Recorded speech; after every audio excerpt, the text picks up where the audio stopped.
Hey, folks, welcome back to American Agenda. I'm Bob Sellers. We have a whole lot more coming up on today's program. But first, let's check in with Amanda Brahante. She is here with a look at some of today's headlines. Welcome. That's right. Thanks, Bob. Now, Missouri Senator Josh Hawley claims Antifa members vandalized his home and threatened his family in Washington, D.C. In a tweet, Hawley says the group screamed threats and tried to pound open his door, adding his family won't stand for violence. Now, the group identified as Shutdown D.C. slammed Hawley and said the demonstration was a candlelight vigil. The Missouri Republican is one of the senators leading the charge to challenge the Electoral College results tomorrow. Meanwhile, President Trump's former top economic advisor, Gary Cohn, will join IBM as vice chairman. Cohn will work in business development, client services, public advocacy, and client relationship management. Cohn served as Trump's top economic advisor from 2017 to 2018, and before that as chief operating officer for Goldman Sachs for 10 years. And the entire NCAA men's basketball tournament will be held in Indiana. Officials say the majority of the tournament's 67 games will be played in Indianapolis to stop the spread of the coronavirus. The decision as to whether fans can attend games will be made at a later date. Now, as we know, last year's March Madness tournament was canceled due to the coronavirus pandemic. Bob, back to you. Yeah, and in fact, because of that, the reigning NCAA champs are from my alma mater, Virginia, which they weren't as good this year. So I don't think they made the tournament. So for you, it wasn't a big deal. Yeah, exactly. It's fine. They stayed champs. Welcome, by the way. Is this the first you've been on our air here? Yes, it is. Great job. It's great to have you. And you moved here from San Diego. San Diego, California. Yes. Bi-coastal over here. Yeah, and now New York. You moved to the big city. Mm-hmm. And I'll just tell you this. New York is better than this. What we've been going through, it's pretty rough right now, but it gets better, and it'll be good. It's still a wonderful city, and I'm so happy to be here, and it's a pleasure to be joining you. Well, it's great to have you on here. Do you want to tell us where you were from, where you were before? Yeah, I was at One America News over in San Diego. Yeah, and so you've come over 3,000 miles, and family is back there? Family's back home. Okay. Well, it's great to have you. We look forward to talking to you more. Thanks, Bob. And great job. Great to have you here. And enjoy it. Thanks, Amanda. All right. Making headlines yesterday was President Trump's controversial call with Georgia Secretary of State Brad Raffensperger. Now, during the call, the president pointed out some voting irregularities that he saw in Georgia's election. Take a listen. But you also have substantial numbers of people, thousands and thousands, who went to the voting place on November 3rd, were told they couldn't vote. Were told they couldn't vote because a ballot had been put in on their name. And, that's very, very, very, very sad. We had, I believe it's about 4,502 voters who voted, but who weren't on the voter registration list. So it's 4,502 who voted, but they were not on the voter registration roll, which they had to be. You had 18,325 vacant address voters. The address was vacant, and they're not allowed to be counted. You had out-of-state voters.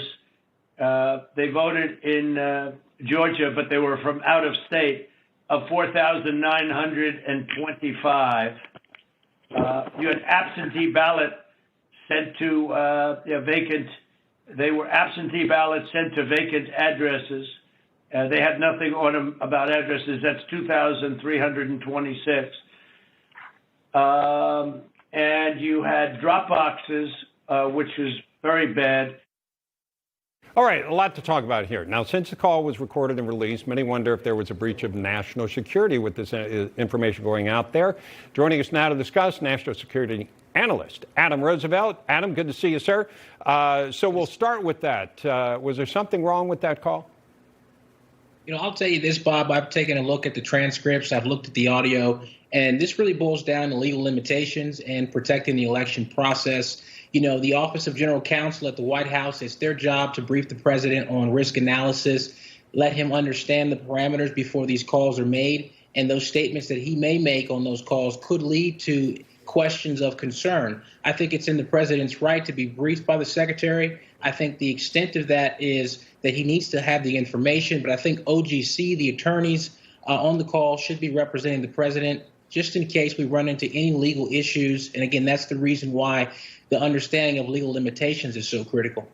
Okay. During the phone call, the president did let Raffensperger know that Georgia was not the only state that was experiencing issues with the election. Let's listen.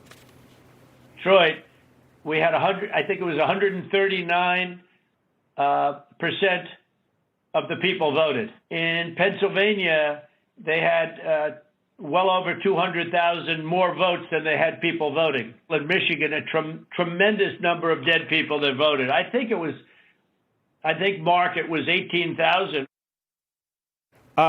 So let me ask you this. Raffensperger took issue with some of the things that the president said.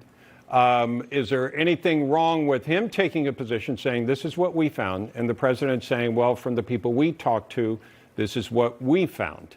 Is there anything in and of itself that violates anything that you're aware of? It does not, Bob, but I will just tell you that I would always advise that the lawyers represent the argument and make the statements, because, again, that's why we're having this legal conversation, is because the president made the statement. But I would say that the attorneys that were there hired, they should be representing the president, just so that we don't take anything out of context in the investigation, because it still is an ongoing investigation. And should this go higher to a higher court, we don't want this to be used against the president that he was representing himself or litigating the case during an investigation. So I would just say that that is where we've got to really understand the legal limitations and appoint the attorneys whose job it is to represent the president, and be very aggressive about doing that. Okay. Now, the president and his folks say that he not only was trying to make the election fair for himself, but for other voters as well. And here's what he had to say about that. I only need 11,000 votes. Fellas, I need 11,000 votes. Give me a break. We have that in spades already, or we can keep it going. But that's not fair to the voters of Georgia, because they're going to see what happened. Okay. So there's some people that say that he was saying, find these votes. And the people for the president would say, yeah, there were enough things to look at to make what they felt were corrections to errors that they were seeing, that his people saw. How do you interpret that? I'll interpret it based on the attorneys that were commenting at the very end and through the middle of the call. They're focused on 4 categories of votes. And those 4 categories of votes are equivalent to 21,000 plus votes, which would lead to an outcome of margin of error, where they could challenge this election and effectively be in a margin where they're going to win. So there were a lot of stakeholders, on the call making statements. I thought this was a bit contentious. That's why I always say let the attorneys advocate so that there's one common voice. But the focus and the outcome was to ensure that the 4 categories of votes would be investigated, would be reviewed by the White House, and then working with the Secretary of Georgia's folks to ensure that the tally counts were accurate. Yeah, and that's what I listened to. I'm sure you listened to the whole hour-long conversation as well, and that's what they wanted their people to get together. Gabe Sterling came out yesterday, took issue with some of the things the president said, but that's why, as you were saying, they were saying, well, let's get the people together and get on the same page as far as what the accurate information is. That's what's at issue here. Adam Roosevelt, thank you so much, sir. Thank you, Bob. Back with more of American Agenda after this, including the latest on the fight against coronavirus and that new strain. Be sure to check out Dr. Chauncey Crandall's book, Fight Back. He writes about how you can beat the virus and avoid infection. You can get Dr. Crandall's Fight Back, a #1 Amazon bestseller in bookstores everywhere or online.